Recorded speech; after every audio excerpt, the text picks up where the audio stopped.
মহান আল্লাহর অপরূপ সৃষ্টি। কত কিছুই না আছে এরকম অদ্ভুত, তাই না? আমার পাশে দেখতে পাচ্ছেন একটি ফড়িং।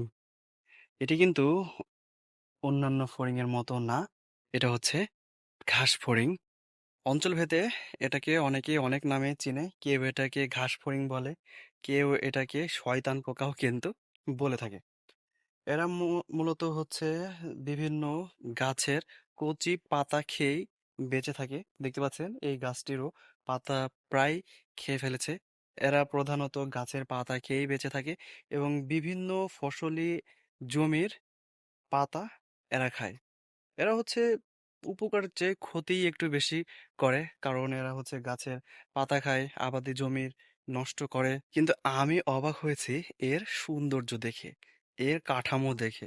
দেখতে পাচ্ছেন কি সুন্দরভাবে আল্লাহ তাআলা সৃষ্টি করেছে, কি অপরূপ সৌন্দর্য। এর পেছনে আছে দুইটা লম্বা লম্বা পা, যা এদেরকে লাফ দিয়ে এক জায়গা থেকে অন্য জায়গায় যেতে সাহায্য করে। এরা খুব দ্রুত লাফাতে পারে, অনেক স্পিডে লাফাতে পারে। এই ঘাসফড়িংয়ের অনেকগুলো জাত রয়েছে, তার ভিতরে এটি হচ্ছে একটি। আপনারা অনেক ঘাসফড়িং হয়তোবা দেখেছেন, এটি হচ্ছে একটি ঘাসফড়িং।